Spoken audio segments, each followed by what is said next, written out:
വർഷങ്ങൾക്ക് മുൻപ് ബോക്സർമാരെ പോലെ മസിൽ പിടിച്ചു നിൽക്കുന്ന പാറക്കൂട്ടങ്ങൾക്കിടയിൽ ഒരാൾ വൃക്ഷത്തൈകൾ നടന്നത് കണ്ട നാട്ടുകാർ പറഞ്ഞു ചിരിച്ചു. അയാൾക്ക് നട്ടപ്രാന്താണ്. അയാൾ അന്ന് നട്ട പ്രാന്തുകൾ ഇന്ന് 32 ഏക്കറുകളിൽ കൊടുങ്കാടായി തലയുയർത്തി നിൽക്കുന്നു. അയാളുടെ പേര് കരീം. ഫോറസ്റ്റ് കരീം എന്ന വിളിപ്പേര്. എനിക്ക് ഉദ്ദേശം എങ്ങനെയെന്ന് പറഞ്ഞാൽ ചെറിയ ഒരു അര ഏക്കർ സ്ഥലം എടുത്ത് ഒരു കാവ് പോലെ ആക്കി അതിൻ്റെ അകത്ത് ചെറിയൊരു വീടാക്കിയിട്ട് താമസിക്കുന്നത് 77 എടുക്കുന്നത് 3750 റുപ്യ.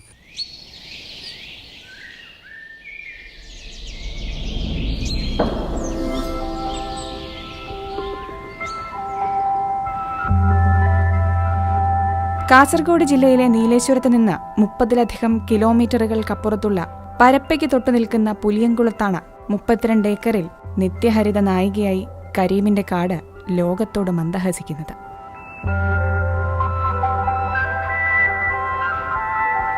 നീലേശ്വരത്തെ കോട്ടപ്പുറത്താണ് കരീമിന്റെ ജനനം.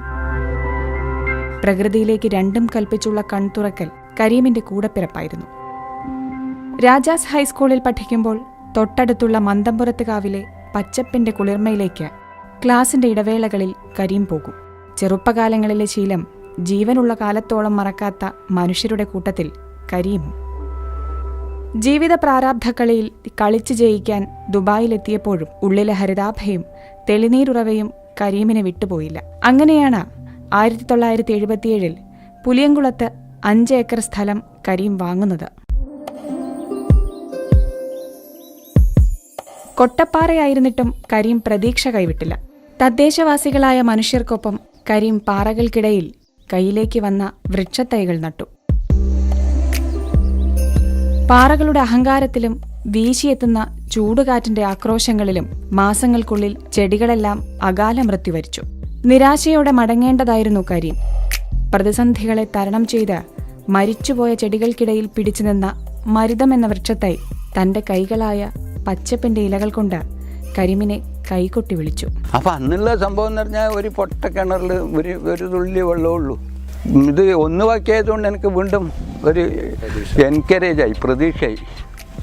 അപ്പം ഞാൻ എന്ത് ചെയ്തതെന്ന് പറഞ്ഞാൽ അടുത്ത മഴക്കാലത്ത് കുറേ അധികം കൊണ്ടുവന്ന് നട്ട് വേനൽക്കാലാകുമ്പോൾ ദൂരത്തുനിന്നെല്ലാം പോയി കുറേശ്ശെ വെള്ളം കൊണ്ടുവന്ന് ഈ നമ്മൾ കവുങ്ങിന് തെങ്ങിന് പൂന്തോട്ടത്തിൻ്റെ മാതിരിയൊന്നും ഇത് വേണ്ട, എപ്പോഴെങ്കിലും ഇങ്ങനെ ഒഴിച്ചു. പാറയല്ലേ, ഇതെല്ലാം മണ്ണിങ്ങനെ വന്ന് കൊല്ലങ്ങൾ 40-44 കൊല്ലമായി ഇങ്ങനെ വന്നിട്ട് ആയതാണ്. കരീം വീണ്ടും പാറകൾ വാങ്ങിക്കൊണ്ടേയിരുന്നു. കരീം മരത്തൈകൾ നട്ടുകൊണ്ടേയിരുന്നു.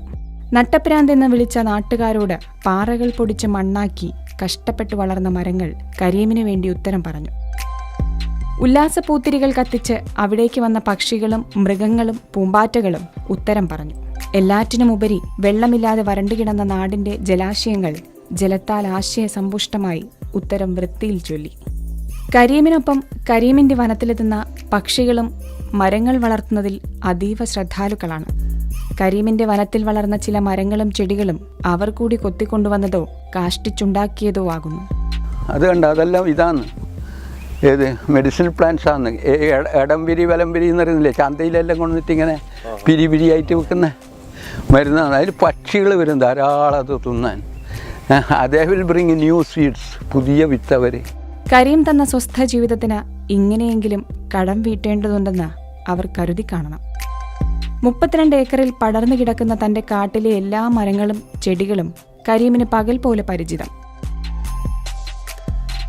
കാലത്തിനും പ്രകൃതിക്കും മേൽ തലയുയർത്തി നിൽക്കുന്ന ഹരിത ജീവിതങ്ങളെക്കുറിച്ച് ആഴത്തിലുള്ള അനുഭവജ്ഞാനം കരീമിന് പകർന്നു കിട്ടിയത് പ്രകൃതിയിൽ നിന്ന് തന്നെ. നിസ്വാർത്ഥമായ കരീമിന്റെ കാനന ജീവിതം ലോകത്തിന് മാതൃകയായത് അങ്ങനെയാണ്. മനുഷ്യൻ ആദ്യം പിറന്ന വീടായ കാടെല്ലാം കയ്യേറിക്കൊണ്ടിരിക്കുമ്പോൾ, വെട്ടിത്തെളിക്കപ്പെട്ടുകൊണ്ടിരിക്കുമ്പോൾ സ്വന്തമായുണ്ടാക്കിയ കാടിനകത്ത് കുടുംബസമേതം ഹരിത ജീവിതം നയിച്ചുകൊണ്ട് കരീം പറയുന്നു, കാടിവിടെ മക്കളെ,